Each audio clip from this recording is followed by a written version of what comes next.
부터 19절, 18절 말씀을 가지고 육신이 되신 하나님이라는 제목으로 오늘 하나님 말씀 나눠보겠습니다. 우리가 그 복음서, 가스펠이라고 하죠. 그 복음서라는 것을 이제 4개가 있어요.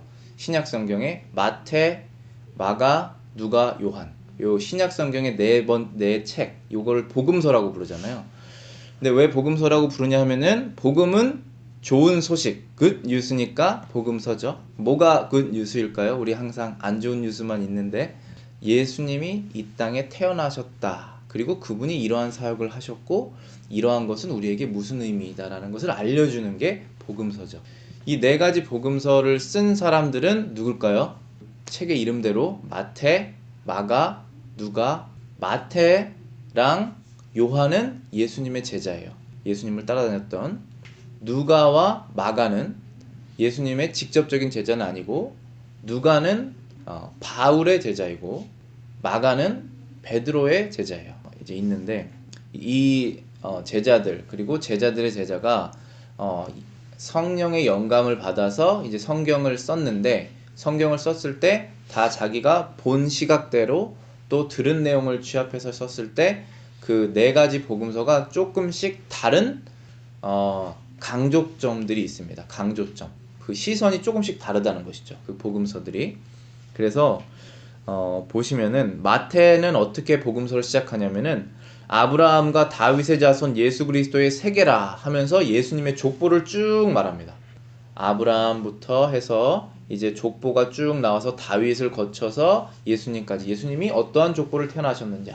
왜냐하면 그걸 뭘 강조하는 거냐면 예수님께서 왕의 족보를 가지고 태어나신 분이시다. 다윗의 족보를 가지고 태어나신 분이시다. 그것을 강조하였습니다. 마가는 예수님께서 이 땅에 하나님의 아들이시지만 우리를 섬기는 종으로 태어나셨다는 것을 강조하는 것이 마가복음의 특징입니다. 그리고 누가는 순서대로 그 일들을 쭉 기록해 나가는 그러한 복음서입니다. 누가는 굉장히 디테일한 사람이었고 또 의사였고 또 바울에게 그 소식을, 그 얘기를 다 전해 들어서 모든 걸 취합해서 썼기 때문에 예수님의 첫 시작부터 끝때까지 시간별로 쫙 쓴 것이 누가복음입니다. 근데 요한복음, 오늘은 요한복음을 제가 다루려고 하는데 요한복음의 특징은 예수님의 신성을 강조합니다. 예수님이 신이시다, 예수님이 하나님이시다라는 그 사실을 강조하는 것이 요한복음입니다. 그래서 요한복음은 예수님이 어떻게 태어나셨는지에 대해서 자세하게 다른 복음서처럼 말하고 있지 않지만 그것이 무슨 의미인지를 우리에게 알려주는 복음서가 요한복음입니다. 그래서 오늘은 요한복음 1장을 함께 나눠보겠습니다. 요한복음의 그 시작을 한번 같이 살펴보시겠습니다. 요한복음 1장 1절 맨 처음 단어가 태초에라고 시작됐죠. In the beginning 이라고 시작합니다. 태초에 말씀이 계시니라. 이 말씀이 하나님과 함께 계셨으니 이 말씀은 곧 하나님이시니라.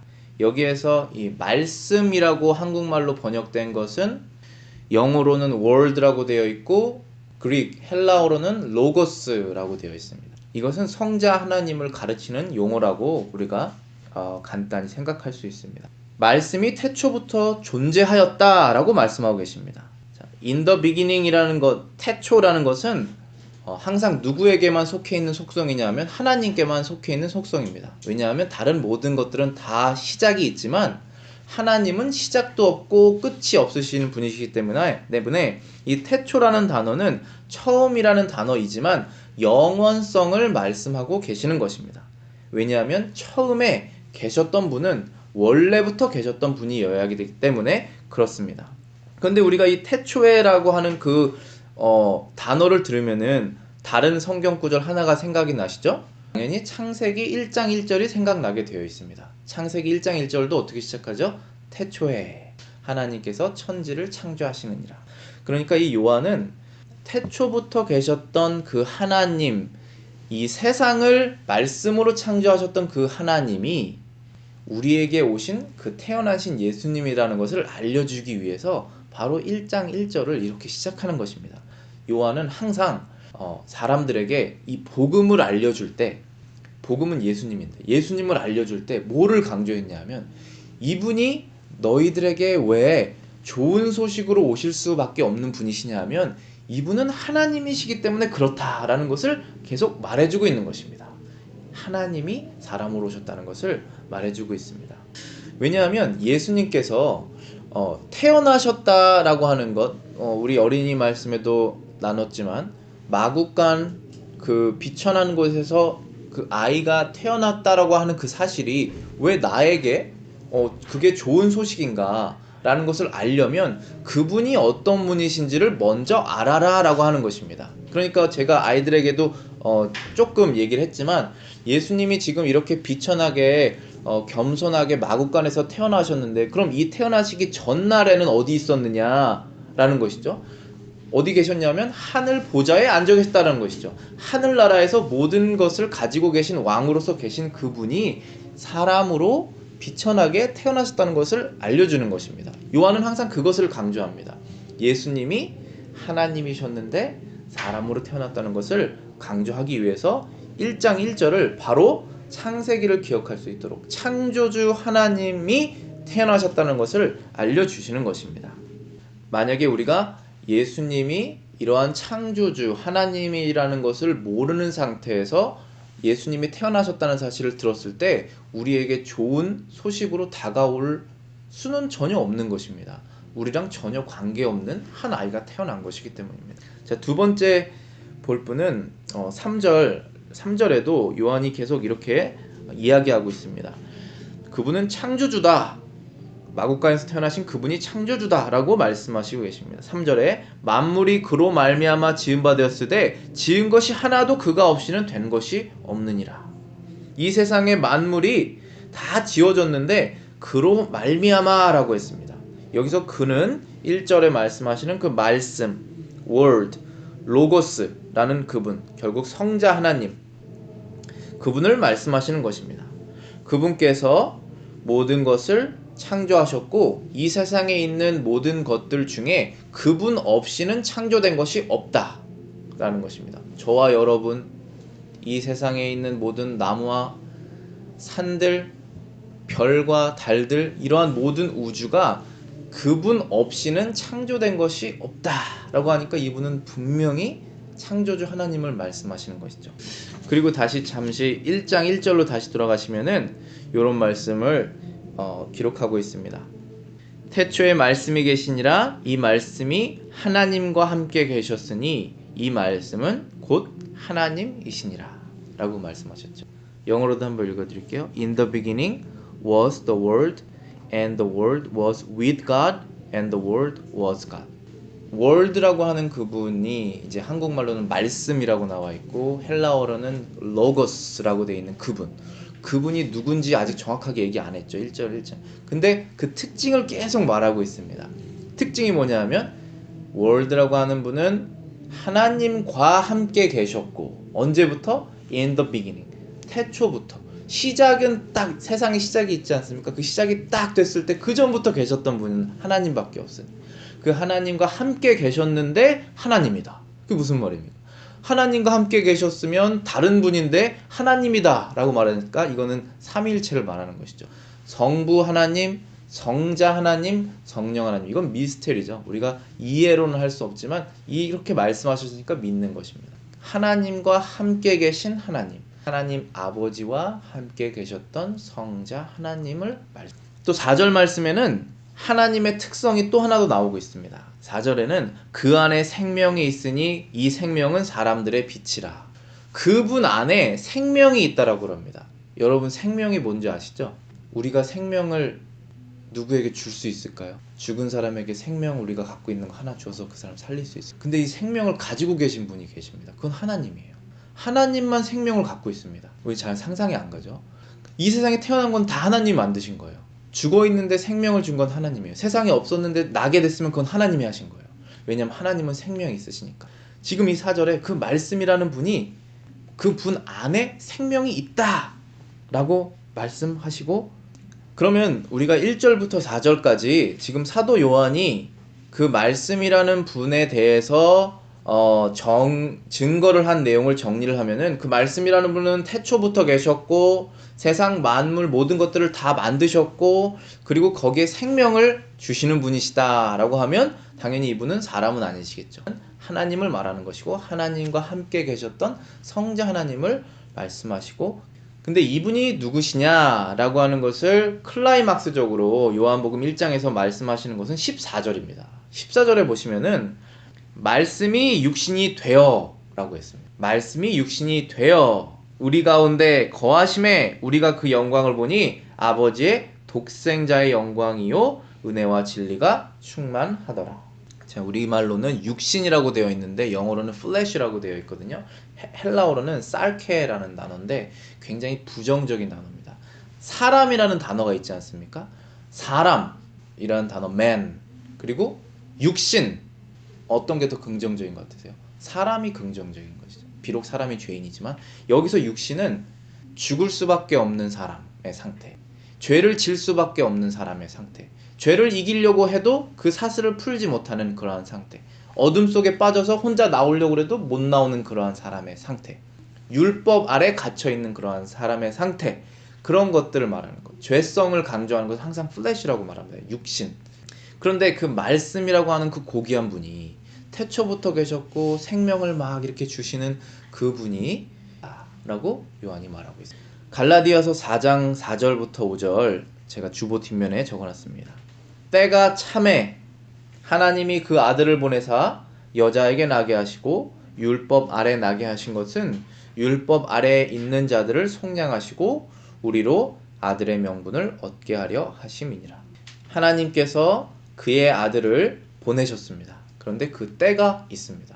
하나님께서 아들을 보내시기로 작정하신 것은 예전부터 계획해 놓으신 것이지만 그 때가 찼다라고 했습니다. 시간은 째깍째깍 지금 흘러가죠. 지금도 초시계가 계속 흘러갑니다. 근데 하나님의 때는 정해져 있습니다. 그 때가 딱 차니까 하나님께서 그의 아들을 보내셨다. 여자에게서 나게 하셨다. 사람이 되게 하셨다. 그랬습니다. 근데 그 이유를 말씀하셨죠. 갈라디아서에 율법 아래에 나게 하셨다라는 표현을 쓰셨고 율법 아래에 나게 하셨다. 율법 아래 나게 하신 이유는 율법 아래에 있는 자들을 속량하시고 우리로 아들의 명분을 얻게 하려 하십니다. 왜 하나님 아버지께서 그의 아들을 이 육신, flesh 그러한 상태로 우리 보내셨냐 하면 우리가 그러한 상태이니까 그러한 상태에 있는 사람에게로 보내셔서 그러한 상태에 있는 사람들을 구원해 내시기로 그래서 속량이라는 것은 우리가 죄 지었으면 그 죄값을 대야 되는데 돈으로는 낼 수 없죠. 우리의 목숨으로도 낼 수 없고 근데 그 값을 치러내야지 우리가 노예에서 해방이 되듯이 그 값을 치러내야 되는데 그걸 속량이라는 단어로 쓰잖아요. 속량을 해서 우리를 구해내시는데 무엇으로부터 구원내시냐면은 율법 아래에 있는 상태에서 구원내신다라고 말씀하셨고 그럼 율법 아래에 있지 않고 다른 상태는 무엇이냐 그럼 아들의 상태다 그렇게 말씀하셨습니다. 아들의 명분을 얻게 하시려고. 그러니까 우리가 예를 들어서 이런 것이죠. 저에게 아들이 2명이 있는데 얘네들은 무슨 일을 잘 해야 저의 아들이 되는 게 아니라 그냥 아들의 상태로 태어난 것이죠. 그러니까 우리는 아들의 상태로 태어난 것이 아니죠. 우리는 하나님하고 관계없이 태어났습니다. 죄를 지어서 여자에게 태어났고 그러니까 사람으로 태어났고 육신 아래에 태어났고 죄를 지을 수밖에 없는 그런 상태로 태어났지만 하나님과 관계없이 살았습니다.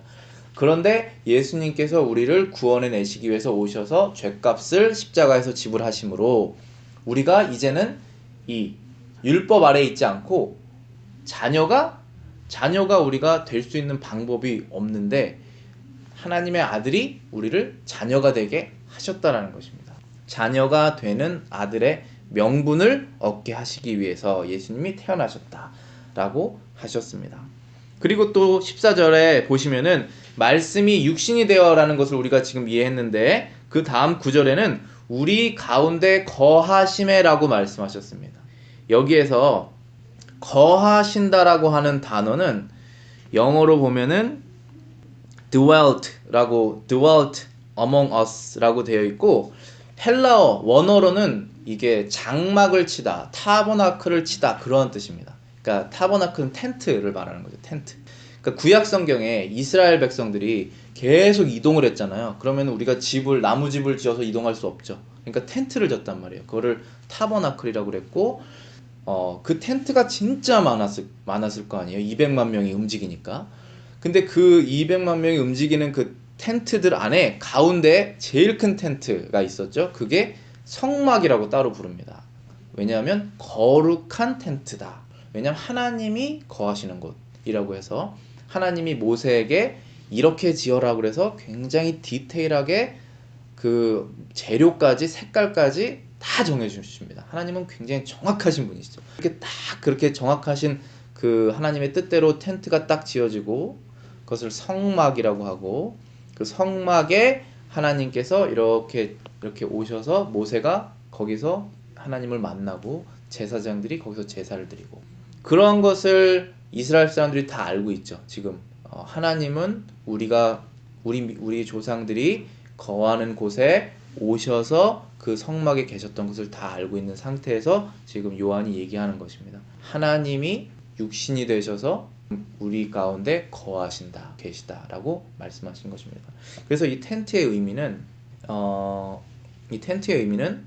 어떤 의미냐면 두 가지로 볼 수 있는데 이스라엘 사람들이 사는 그 가운데 계시다. 하나님 멀리 있지 않고 우리가 사는 바로 옆에 계시다라는 그러한 뜻이고 텐트는 언제나 일시적인 것이죠. 들고 움직이고 그 다음에 영원한 것이 아니기 때문에 성막, 텐트는 항상 잠깐만 계시다라는 뜻입니다. 잠깐만 계시다. 그런 뜻을 우리가 생각하면서 이 구절을 이해해야 됩니다. 출애굽기 40장 제가 적어놨습니다. 주보에. 이제 모세가 성막을 다 지은 후에 바로 직후에 그 내용입니다. 40장 33절부터 35절에 여기서 그는 모세죠. 그가 또 성막과 단 사면들의 포장을 치고 뜰문의 장을 다니라. 모세가 이같이 역사를 필하였더라. 이제 역사라는 것은 일이라는 그냥 단어죠. 일을 끝냈다라는 것입니다. 34절에 그 후에 모세가 성막을 다 지은 후에 구름이 회막에 덮이고 여호와의 영광이 성막에 충만하매 모세가 회막에 들어갈 수 없었으니 이는 구름이 회막 위에 덮이고 여호와의 영광이 성막에 충만하였음이며. 하나님께서는 영광스러운 분이세요. 그러니까 우리가 뭐 그림 같은 거 보면은 뭐 천사들 뒤에 이렇게 막 오로라 같은 것도 그리고 그러잖아요. 그냥 상상 속에서 예수님 그림에도 이렇게 오로라 그리는 것도 있고 뭐 어쨌든 그런 것들은 뭐 우리가 그림으로 상상하는 것이지만 하나님은 영광스러운 분이시라는 것을 늘 항상 성경에서 말하거든요. 근데 영광이라는 게 정확하게 뭔지는 모르지만 빛나는 것처럼 느껴지잖아요. 그 영광이 하나님의 그 빛나는 어떤 것이 있으신데 그 빛나는 어떤 것이 성막에 항상 임했다라고 하시면서 그 성막에 임했을 때는 구름이 성막 위에 덮였다라고 말씀하십니다. 하나님께서 이스라엘 백성에게 찾아오실 때는 항상 정해진 장소에 찾아오셨어요. 그냥 모세의 성막으로 뭐 여호수아의 그 텐트로 찾아오신 것이 아니라 항상 하나님이 만들어 놓으신 정해 놓으신 성막에 찾아오셨어요. 그래서 찾아오시는 이유는 그 영광을 보여주시기 위해서 그러셨어요. 나는 이렇게 영광스러운 존재다. 나는 이렇게 무엇이든지 너희를 위해서 선한 행동을 하실 수 있는 분이다 라는 것을 보여주시는 것입니다. 그런데 그 구약에 있는 모든 것들은 결국은 다 예수님에 대한 예언이고 영광이 구름에 가려져 있는 것처럼 마치 이제 수건을 이렇게 눈에 거쳐 쓰고서 뭔가를 바라보는 것처럼 구약은 항상 그런 식이잖아요. 구약은 뭔가를 말할 때 직접적으로 얘기하지 않고 항상 상징적으로 얘기를 하잖아요. 근데 이제 신약에서는 상징으로 얘기하지 않고 직접적으로 얘기합니다. 그 하나님이 영광스러운 분이시고 너희 안에 계시고 너희를 위해서 이 땅에 같이 계시다라는 것을 구약에서는 성막을 통해서 영광을 통해서 알려줬는데 지금은 신약에서는 지금 요한복음 1장 14절에 무엇을 통해서 말하고 있습니까? 예수님을 통해서 하나님의 영광이 나타났다라고 말하고 있는 것입니다. 직접 예수님이 나타나신 것입니다. 그랬더니 여기에 이제 그 영광이 나오죠. 어떤 영광인지 우리가 그 영광을 보았더니 아버지의 독생자의 영광이요 은혜와 진리가 충만하더라. 그 말씀이 육신이 되셔서 태어나신 그분을 이렇게 봤더니 그분에게 영광이 있는데 그 영광은 사람의 영광이 아니라 하나님 아버지의 독생자 성자 하나님의 영광이었다 증거하고 있습니다. 이 영광은 결국은 하나님의 영광이에요. 하나님의 영광과 그 아들의 영광이 다르지 않습니다. 요한복음 17장 4절 5절 제가 읽어보겠습니다. 아버지께서 내게 하라고 주신 일을 내가 이루어 아버지를 이 세상에서 영화롭게 하였사오니 아버지여 창세전에 내가 아버지와 함께 가졌던 영화로서 지금도 아버지와 함께 나를 영화롭게 하옵소서. 창세전에 아버지와 함께 가졌던 그 영화, 하나님의 영화가 그 아들의 영화랑 같은 것입니다. 그런데 이 영광이라는 것은 참으로 신기한 것인데 또 무서운 존재의 것이기도 합니다. 왜냐하면 구약 성경에는 항상 하나님의 영광을 보면 사람이 죽었습니다.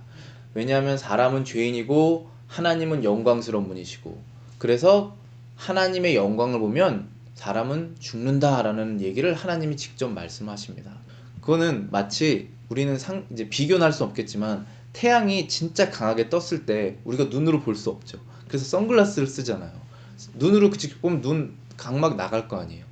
그런 것 같이 하나님은 그렇게 강렬하고 영광스럽고 거룩하신 존재인데, 사람이 죄인인데 자기가 어떤 존재인지도 모르고 하나님 한번 만나봅시다 가면 그게 무슨 그죠? 죽는 상태인 거예요. 거기가 심판대예요. 그냥 바로 죽는 거예요. 그래서 하나님의 영광을 볼 수가 없습니다. 하나님은 그렇게 거룩한 분이세요.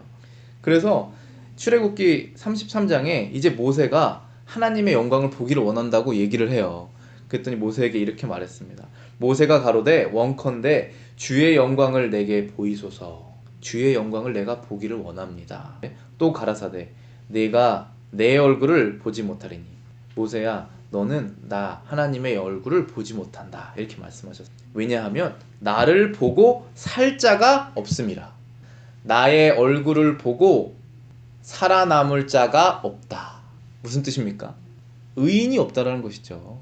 하나님을 보면 거기가 심판대예요. 우리는 22절 23절 보시겠습니다. 내 영광이 지날 때에 내가 너를 반석 틈에 두고 지나도록 내 손으로 너를 덮었다가 손을 들이니 내가 내 등을 볼 것이요 얼굴을 보지 못하리라. 이렇게 돌 가운데 모세를 이렇게 두고 하나님이 이렇게 모세를 지나갈 때 하나님께서 모세를 가리시고, 하나님은 손이 없으시지만 상징적으로 표현한 것이죠. 모세를 가리고 하나님이 이렇게 지나가실 때 모세는 지나간 하나님의 등만 볼 것이다 라는 표현을 쓰십니다. 그만큼 하나님의 영광은 거룩한 것이고 우리는 근처에 갈 수가 없는 것인데, 그 영광을 직접적으로 사람이 볼 수 있도록 예수님을 통해서 태어나셨다는 것이죠. 하나님이 예수님으로 오셨다는 것이죠. 그래서 우리는 예수님을 보면 하나님을 볼 수 있습니다. 그래서 그게 은혜죠. 예수님을 사람으로 이제 오셔서 하나님의 영광을 하기 때문에 신약에는 직접적으로 예수님이 더 확실하게 또 이렇게 14절에 말하고 있습니다. 그에게는 은혜와 진리가 충만하더라. 이 은혜와 진리라는 단어는 구약 성경에서 항상 하나님의 사랑을 표현하는 단어인데, 은혜와 진리라는 단어가 하나님께서 사랑을 하시는데 세상 모든 사람을 사랑하신다는 표현도 쓰시지만 항상 이 단어는 하나님의 백성을 사랑한다는 단어에 꼭 쓰입니다. 그 백성이라는 것은 언약을 맺은, 계약을 맺은 사람, 그러니까 하나님하고 계약을 맺지 않은 사람 말고 하나님께서 내가 이제 너의 하나님이 되겠다, 그리고 너는 나의 율법을 지켜라. 그러니까 우리가 미국의 백성, 이제 시민이 되면 미국의 그 헌법을 지켜야 될 거 아니에요. 미국의 헌법을 안 지키면 우리 테러리스트 되는 거 아니겠어요? 그렇죠. 헌법을 지켜야 돼요. 어느 나라에 가든지 간에. 그럼 하나님의 나라에 들어오면 하나님의 법을 지켜야 될 거 아니에요. 하나님께서 그 사람들은 자격이 없는데 이스라엘 백성은 자녀로 이렇게 딱 끌어들이신 거예요. 그리고 내가 이제 너의 하나님이 될 테니까 너는 나의 법을 지켜라 라고 하고 모세에게 법을 주시죠. 그래서 그 법을 이스라엘 백성들이 지키면서 사는 거예요. 그게 언약의 관계예요. 자, 그런데 이 언약의 관계가 지켜질까요? 지켜지지 않죠. 왜냐하면 이 언약이 쉽게 말하면 10계명인데 하나님 1계명부터 너는 나 위에 다른 신을 두지 말라, 우상 두지 말라는 거죠. 근데 이스라엘 백성 계속 우상 만들잖아요. 그리고 너를 위해 우상 만들지 말라, 근데 우상 만들고. 3절에 세 번째는 나의 이름을 망령되이 일컫지 말라. 그리고 안식일을 거룩하게 지켜라. 부모를 공경하라. 간음하지 말라. 도적질하지 말라. 거짓말하지 말라. 남의 것을 탐하지 말라. 했나요? 이렇게 10가지. 그 10가지가 우리에게 주신 도덕법인데 그거를 이스라엘 백성이 늘 어기잖아요. 사람과 사람과의 법도 어기고 하나님과의 관계도 어기고. 그런데 그 언약의 관계가 깨져야 될 거 아니에요. 어겼으면. 근데 안 깨져요. 왜냐하면 하나님이 이런 분이니까. 어떤 분이에요? 은혜와 진리가 충만하시니까. 은혜라는 것은 받을 자격이 없는 사람에게 하나님이 사랑을 주시는 것이고, 진리라는 것은 한 번 약속을 하시면 끝까지 지키신다는 뜻이거든요. 그래서 하나님께서 내가 너의 하나님이 되겠다고 약속하신 것을 어기지를 않으세요. 비록 그 상대방이 어길지라도. 그래서 이 은혜와 진리라는 이 단어는 항상 하나님께서 계약을 맺으신, 언약을 맺으신 그 백성과의 관계를 표현할 때 쓰는 단어입니다. 근데 예수님을 봤더니 그분이 은혜와 진리가 충만하다는 거예요. 그리고 그분이 하나님의 영광을 갖고 있다는 거예요. 하나님의 모습을 드러내는 것이죠. 16절에 보시면은 우리가 우리가 다 그의 충만한 데서 받으니 은혜 위에 은혜로라. 그렇죠. 우리가 계속적인 은혜를 예수님을 통해서 받고 있어요. 17절 말씀에는 율법은 모세로 말미암아 주신 것이요 은혜와 진리는 예수 그리스도로 말미암아 온 것이라. 자, 한번 보시겠습니다. 다시. 율법은 모세로 말미암아 주신 것이요 라는, 항상 이 말미암아라는 단어는 통하여서라는 단어고, 영어 성경에서 보면은 For the law was given through Moses. 그러니까 모세를 통하여서라는 뜻입니다. 모세를 통하여서 하나님께서 법을 주셨습니다. 그리고 은혜와 진리는 예수 그리스도를 통하여서 온 것이다. 예수 그리스도로 말미암아 온 것이다. 라고 말씀하셨습니다. 자, 우리가 좀 전에 제가 율법에 대해서 얘기를 했는데, 율법은 모세가 시내산에서 하나님에게 받았고, 이스라엘 백성들은 모세를 통하여서 하나님의 율법을 받았습니다. 그런데 이 율법이 선한 것이죠. 이 십계명이라는 것, 하나님께서 이스라엘 백성에게 주셨던 법은 굉장히 선한 것이에요. 그걸 어떻게 할 수 있냐면은 하나님의 법이 없는 곳에 그 나라들에는 엄청난 죄악들이 관영한데, 하나님의 법이 들어가면 그때부터 그 나라, 그 사회는 정제가 돼요. 정제라는 게 좀 깨끗하게 된다는 거예요. 점점점 개선이 되게 돼요. 그래서 그 율법은 굉장히 선한 것이에요. 왜냐하면 하나님이 선하시니까 하나님으로부터 나온 건 다 선해요. 그런데 로마서 7장 12절부터 13절 보시면은 이로 보건대 율법도 거룩하며 계명도 거룩하며 의로우며 선하도다. 그런즉 선한 것이 내게 사망이 되었느뇨? 그럴 수 없느니라. 오직 죄가 죄로 드러나기 위하여 선한 그것으로 말미암아 나를 죽게 만들었으니 이는 계명으로 말미암아 죄로 심히 죄되게 하려 함이니라. 로마서 7장에서 사도 바울이 얘기하고 있는 내용은 이런 내용이에요. 여러분과 저랑 다 똑같이 느끼고 있는 내용인데, 예를 들어서 지금 요 7절 12절 전에 사도 바울이 뭐라고 그랬냐면은, 만약에 하나님께서 도적질하지 말라라는 법을 세우시지 않았으면 내가 도적질할 마음이 생기지 않았다라는 얘기를 해요. 음란을 저지르지 마라라고 이렇게 말씀하시지 않았으면 내가 음란에 대해서 관심이 없었다라는 얘기를, 그런 뉘앙스로 얘기를 해요. 그러니까 뜻이 뭐냐면 하나님께서 법을 딱 주시는 순간 우리는 그 법을 어긴다는 거예요. 신학교에서 되게 재밌는 예를 들어서 우리 교수님이 얘기를 했는데 그게 아직도 생각나는데, 어떤 병원의 로비에 문이 하나 있는 창고예요. 근데 do not open 이렇게 써 있어요. 열지 말아라. 그랬더니 이제 몰래 카메라 하는 거예요. 그럼 사람들이 그 문을 안 열 거 아니에요, 처음에는. 근데 사람들이 한두 명씩 다 빠져요. 그리고 혼자 남아요. 리세셔니스트도 없고. 그럼 그때 문 연다는 거예요. 탁구공 1000개가 떨어져요. 그런 실험을 한다는 거예요. 그러니까 안 붙어 있으면 안 열어요. 근데 붙어 있으니까 여는 거예요. 그게 뭐예요?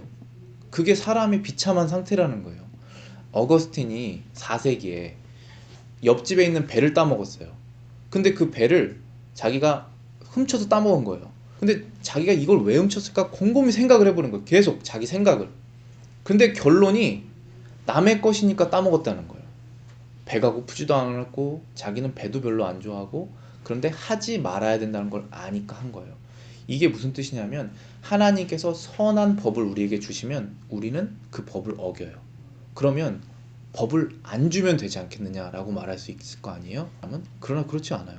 왜냐하면 사람이 죄를 지어 죄인인 것을 알아야 구원자를 간절히 찾게 되는 거예요.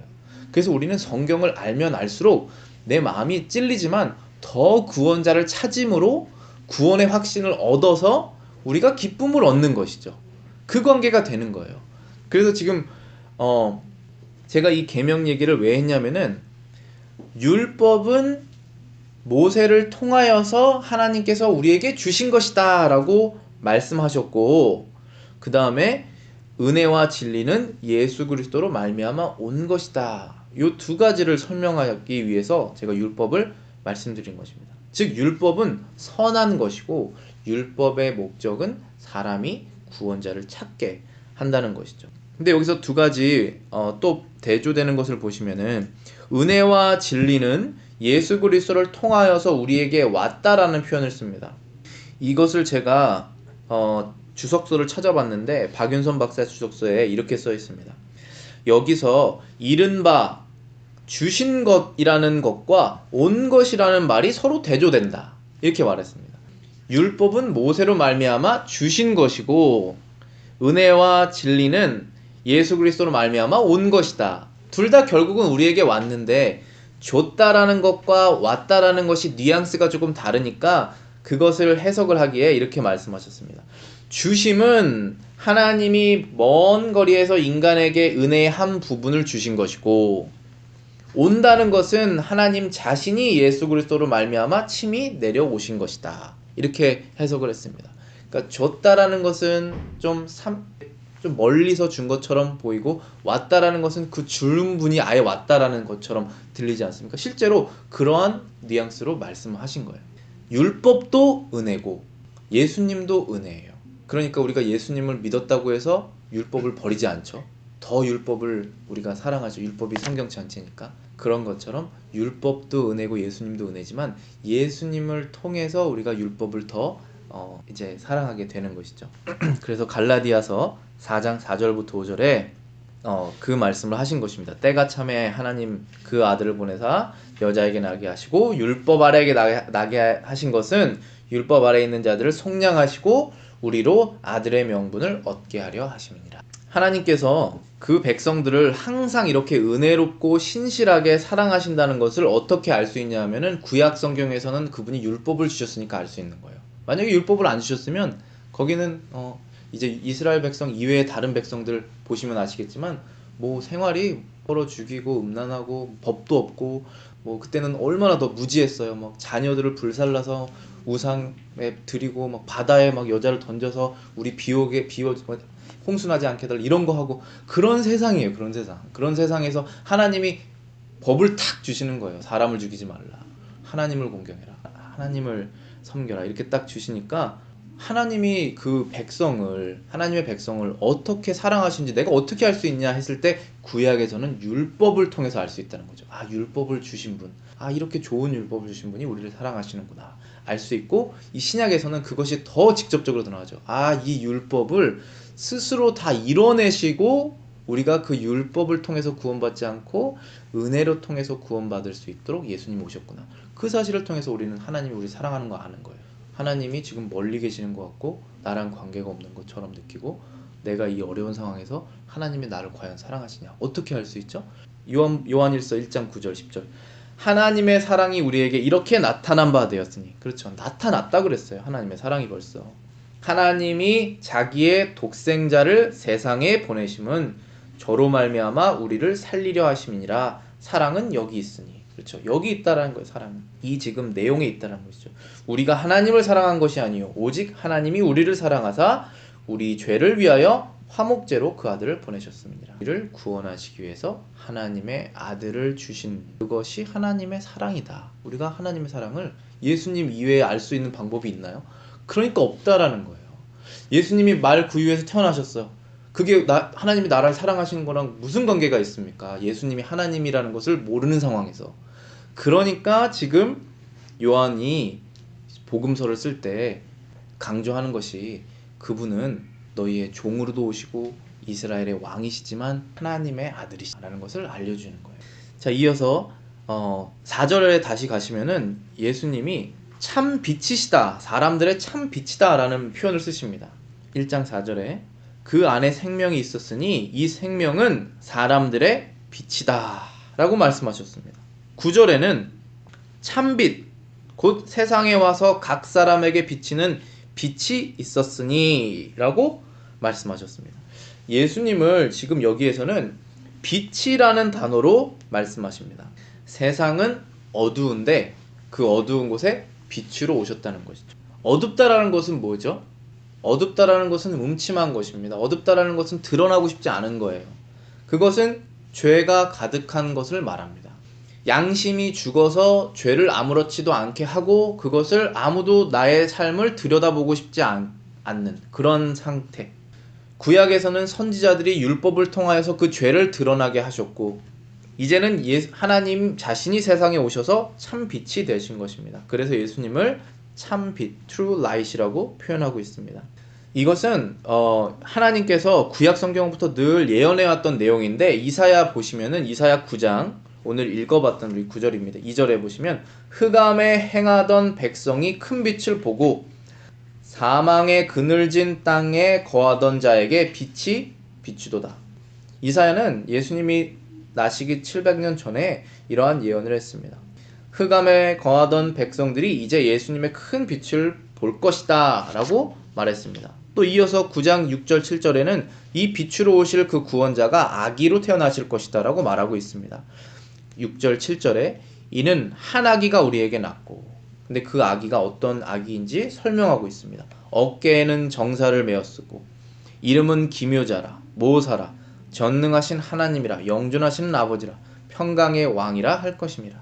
정사와 평강의 더함이 무궁하며 또 다윗의 위에 앉아서 그 나라를 굳게 세우고 자금 이후 영원토록 공평과 정의로 그것을 보존하실 것이라. 만군의 여호와의 열심히 이를 이루실 것이다. 이 예언대로 예수님은 참빛으로 세상에 나타나셨습니다.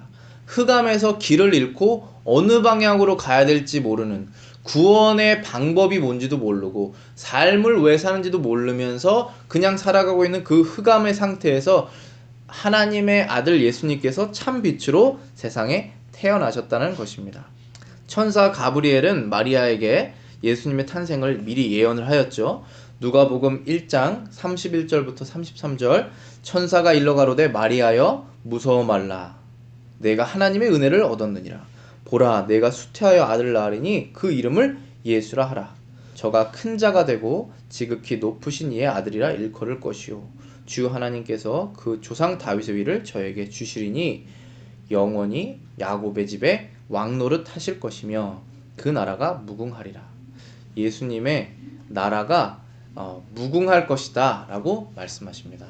그리고 한밤중에 목자들에게 천사들이 나타나 그 기쁜 소식을 또 말하고 있죠. 그 지경에 누가복음 2장 그 지경에 목자들이 밖에서 밤에 양떼를 지키더니 주의 사자가 곁에 서고 주의 영광이 저희를 두루 비치매 크게 무서워하는지라. 천사가 이르되 무서워 말라 내가 온 백성에게 미칠 큰 기쁨의 좋은 소식을 너희에게 전하노라.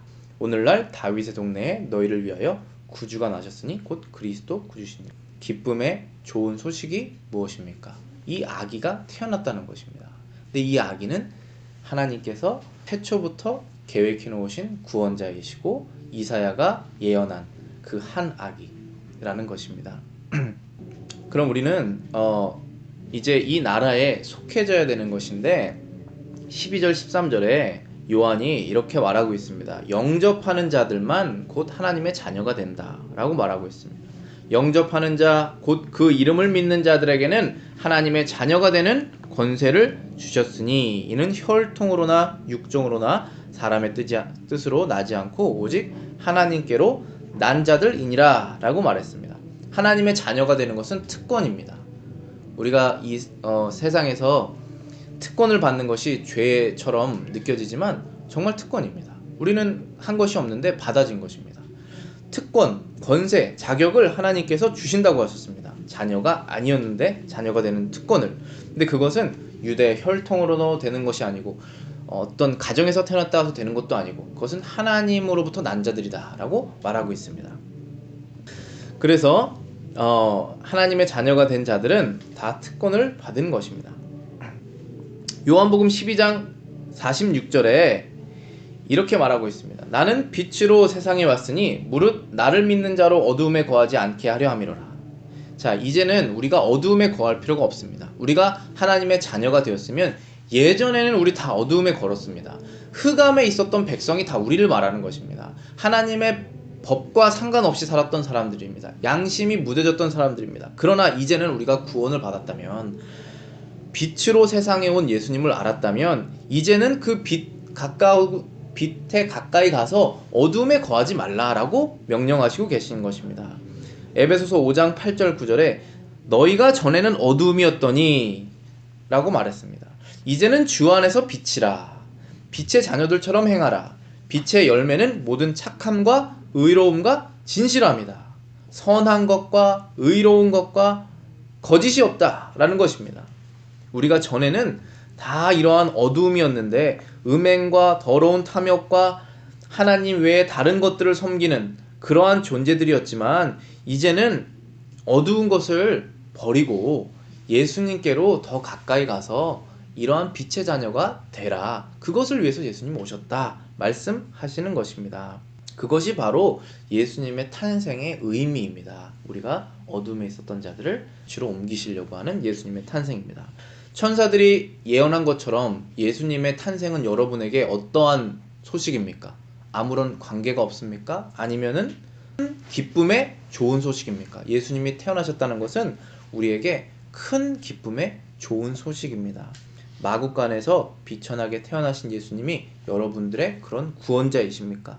아니면 아직도 구원받았음에도 불구하고 어두움에 살고 계십니까? 아직도 탐욕이 있고 우상이 있고 음란한 삶을 사십니까? 참 빛으로 오신 예수님이 우리의 구원자이시라는 것입니다. 우리는 구원받은 자들로서 이제 어두움에 살 필요가 없습니다. 모든 선한 일을 하고 의로운 일을 하고 진실하게 삶을 살라고 하나님이 우리를 구원하신 것입니다. 예수님이 오신 것이 정말로 저와 여러분들에게 큰 기쁨의 좋은 소식이 되기를 바라겠습니다. 이제는 우리가 빛의 자녀로서 또 하나님의 자녀로서 그러한 삶을 사시기를 바라겠습니다. 기도하시겠습니다.